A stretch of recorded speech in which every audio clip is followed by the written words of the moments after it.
Hey everyone, this is Michaela Wright. I'm coming to you live in the Teen Vogue Lounge from WWDMAGIC. We are on day 3 and it's been an amazing turnout, amazing minds, amazing things happening. And I have with me here John Fahrner, the CEO of Moxsie.com. John, Moxsie has become one of the leaders in the digital space when it comes to online retail. How has Moxsie had such success from marketing through social channels?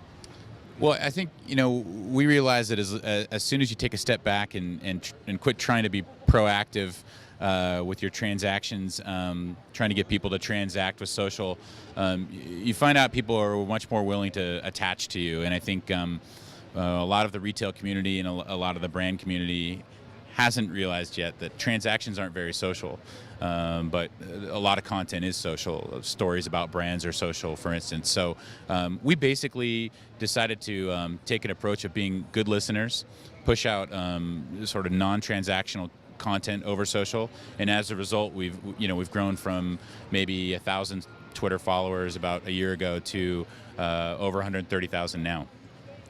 Amazing. What points of advice could you give retailers and brands still entering the digital space or looking to evolve the way that they communicate with their customers online through social channels? Well, I think it's a lot less about the literal attachment of maybe what you're trying to sell and more about the things that are lifestyle adjacent to the things you're trying to sell. We talk a lot, for instance, to our community about things that have nothing to do with fashion necessarily directly. We talk about music, we talk about movies, television, we even talk about food. And once you start to realize that you're offering sort of a conversational relationship that they can participate in, again, the guard's going to come down and they're going to latch on to you. The average person really only follows 4 or 5 companies socially. So if you're one of those, you definitely have a good amount of their attention, and it's sort of they're yours to mess up, So as soon as you go literally towards the product that you're trying to sell and trying to sell them that product over social, I think you get into trouble. What advice do you give retailers when they are wanting to build a very successful e-commerce strategy? What are your 3 tips for them?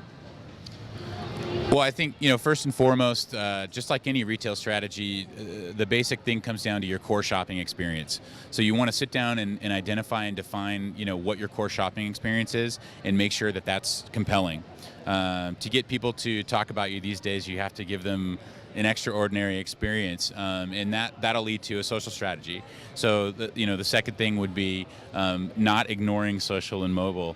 Even if you're starting from square one on e-commerce, I think the data that's coming out and the trends that are coming out that I've talked with a lot of people about at this show are that if people don't see that social networks are going to be important for their business or mobile, they're basically going to drift into irrelevance, I think, pretty quickly.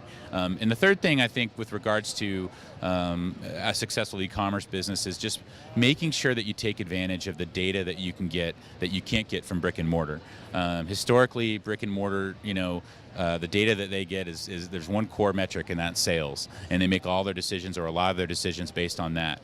With an e-commerce site, you have a lot of activity around their engagement on the site, whether it's product views, adding things to cart, wish lists, and so forth, that you can really sort of wrap into some good metrics that you can make sound decisions on. So I think those 3 things are pretty important from square one when you're looking at launching a web division. Amazing. Thank you so much, and thank you for joining us. Thank you. Bye.